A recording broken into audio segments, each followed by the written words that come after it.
मागील व्हिडिओनंतर इतक्या महिलांनी एकच वाक्य लिहिलं, मला वाटलं हे फक्त माझ्या शरीरासोबतच होतं. हे वाक्य माझ्या मनात राहिलं कारण आपण मोठ्या होताना थकवा, जडपाडी आणि केस गळणे सामान्य आहे असं मानतो. नमस्कार, मी डॉक्टर अर्चना विके.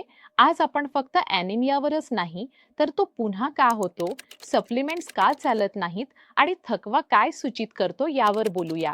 जर तुम्ही हे वर्षानुवर्ष सहन करत असाल तर हा भाग तुमच्यासाठी आहे. चला सुरू करू. आपला पहिला प्रश्न फातिमाकडून आहे. ती म्हणते, माझ्या आयुष्यभर मला ॲनिमिया आहे, माझ्या आईलाही आहे, हे कायमचं माझ्या आयुष्यात राहणार आहे का?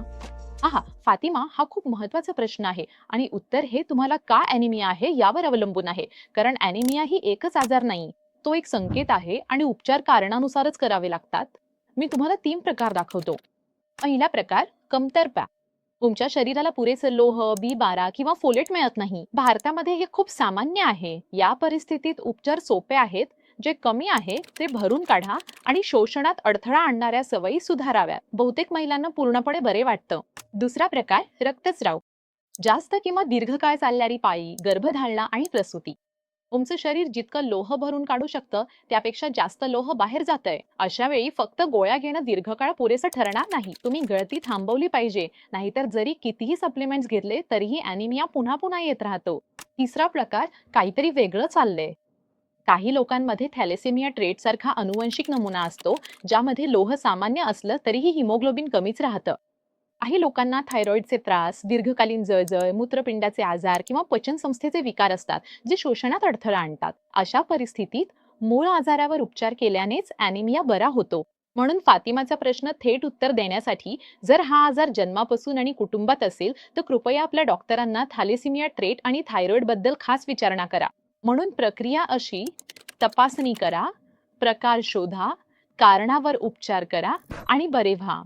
रोशनीने कोरावर विचारलेला संबंधित प्रश्न आहे. मी 3 महिन्यांपासून लोहाच्या गोळ्या घेतेय, तरीही खूप थकवा येतोय. मी काही चुकीचं करतेय का? याची 3 सामान्य कारणं आहेत आणि त्यापैकी एक नक्कीच उत्तर असू शकतं. पहिलं कारण, शोषण अडवलं जात आहे. हेच सर्वात शक्य कारण नाही. तुम्ही तुमची गोळी चहा, कॉफी किंवा दही किंवा दूध घेतल्यावर 1 तासाच्या आत घेत आहात का? चहामधील टॅनिन्स, कॉफीमधील पॉलिफेनॉल्स आणि दुग्धजन्य पदार्थातील कॅल्शियम हे सगळे तुमच्या आतड्यातील लोहाशी बांधले जातात आणि त्याचं शोषण होऊ देत नाहीत. गोळी आपलं काम न करता शरीरातून बाहेर जाते. उपाय: लोह फक्त पाणी किंवा लिंबू पाणी सोबत घ्या. चहा आणि कॉफी किमान 2 तास अंतर ठेवा. फक्त ही एक सवय बदलली तरी महागड्या गोळीवर स्विच करण्यापेक्षा जास्त फरक पडतो. दुसरं कारण, उपचार लवकर थांबवला. 3-4 आठवड्यात तुम्हाला बरं वाटतं, आता बरं झालं असं वाटतं, पण तुम्ही अनुभवता की तुमचं हिमोग्लोबिन सुधारून ज्योत पुन्हा पेटतीये. पण तुमचे लोह साठे म्हणजे फेरिटिन पुन्हा पूर्णपणे भरायला 3 ते 6 महिने लागतात. उपचार लवकर थांबवला तर साठे रिकामेच राहतात आणि लक्षणं पुन्हा येतात. तिसरं कारण, लोह हेच सगळं कारण नसतं. B12 ची कमतरता देखील लोहाच्या कमतरतेसारखीच थकवा आणि मेंदू धुसरपणा निर्माण करते, पण लोहाच्या गोळ्यांनी त्यावर काहीच फरक पडत नाही. थायरॉइडचे त्रास, सतत जास्त रक्तस्राव, हे सगळं लोह सुधारलं तरीही तुम्हाला थकवा येऊ शकतो. जर तुम्ही 2 ते 3 महिने सप्लिमेंट्स घेत असाल आणि काहीच फरक जाणवत नसेल तर पुन्हा डॉक्टरांकडे जा आणि खास करून B12 चाचणी आणि थायरॉइडसाठी TSH तपासणी मागा. फक्त तीच औषधं पुन्हा पुन्हा घेऊ नका. आता रेडिटवर गीता यांची एक कमेंट आहे. ॲनिमियामुळे वजन वाढतं का? गेल्या वर्षभरात माझं 6 किलो वजन वाढलंय आणि कारण समजत नाही. नुकतंच कळलं की मी ॲनिमिक आहे. हा प्रश्न मला वारंवार विचारला जातो आणि तो महत्वाचा आहे. ॲनिमिया थेट चरबी वाढवत नाही, पण त्याचा संबंध खरा आहे आणि तो 2 दिशांनी काम करतो. जेव्हा तुम्ही सतत थकलेले असता तेव्हा तुम्ही कमी हालचाल करता. महिन्याभर कमी हालचालीमुळे शरीराचं वजन आणि मेटाबॉलिझमवर परिणाम होतो. हा आहे अप्रत्यक्ष संबंध. ॲनिमिया, थकवा, कमी हालचाल, वजनात बदल. पण इथे एक गोष्ट आहे जी बहुतेक लोक पूर्णपणे चुकवतात: थायरॉइडचा संबंध.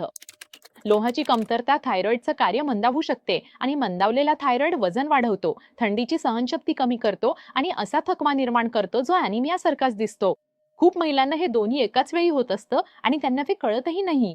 म्हणून जर तुमच्याकडे थकव्याबरोबरच वजन वाढत असेल तर तुमच्या आयर्न पॅनल बरोबरच थायरॉइड टेस्ट म्हणजेच TSH करून घ्या. हे एकच आहे असं गृहीत धरू नका. बेनिताची ही ट्विटर कमेंट पहा. कधी कधी मला चक्कर येते आणि डोकं हलकं वाटतं. बहीण म्हणते हे कमी BP मुळे आहे, तर शेजारीण म्हणते ॲनिमिया आहे. दोन्ही की काहीच नाही, मी कसं ओळखू? म्हणजे तुमची बहीण आणि शेजारीण दोघी मदतच करतायत. चला मी हे व्यवस्थित समजावून सांगतो. ही दोन्ही स्थिती वरवर सारखी वाटू शकते, पण त्यामागचं कारण पूर्णपणे वेगळं असतं. कमी रक्तदाब म्हणजेच कमी प्रेशर, म्हणजे पंपाची ताकद कमी असणं. याचं मुख्य लक्षण म्हणजे चक्कर येणे. विशेषतः जेव्हा तुम्ही पोझिशन बदलता, जसं की बसल्यावरून उठताना किंवा झोपेतून उठताना. ही चक्कर येणे हेच कमी बीपीचं मुख्य लक्षण आहे. ॲनिमिया रक्तातील ऑक्सिजन वाहून नेण्याच्या क्षमतेवर अवलंबून असतो. कष्ट घेतल्यावर श्वास लागणे, विश्रांतीनंतरही न जाणारी थकवा आणि बसल्या बसल्या देखील हृदय जोरात धडधडणे. पण इथे महत्वाचा मुद्दा असा आहे, दोन्ही एकाच वेळी असू शकतात. एकाच्यावर उपचार केल्याने दुसरा आपोआप बरे होत नाही. म्हणून केवळ लक्षणांवरून अंदाज बांधण्यापेक्षा चाचणी करून घ्या. एकदा रक्तदाब मोजा आणि एकदा रक्ताची चाचणी करा. क्लिनिकमध्ये 30 मिनिटं घालवल्यावर तुम्हाला असं उत्तर मिळेल, जे इंटरनेटवर कितीही शोधलं तरी मिळणार नाही. तपासणीबद्दल खात्री नसल्यास प्रॅक्टोवर हेमॅटॉलॉजिस्ट किंवा जनरल फिजिशियनचा सल्ला घेऊ शकता. ते योग्य मार्गदर्शन करतील. ते सांगतील की फक्त लक्ष ठेवायचे आहे की लगेच उपचार हवेत. ॲनिमिया गूढ नाही. लोहाची पातळी कमी असल्यास ती का कमी आहे हे विचारा. हे परत कमी होत असेल तर ते कुठे जाते हे विचारा. पूरक औषधे परिणाम करत नसतील तर शोषणात अडथळा काय आहे हे विचारा. तुम्ही प्रश्न बदलतात तेव्हा परिणामही बदलतात. आणि तुम्हाला आरोग्याच्या महत्त्वाच्या विषयांवर उपयुक्त सल्ला हवा असेल तर या चॅनलला सबस्क्राईब करा आणि बेल आयकॉन दाबा.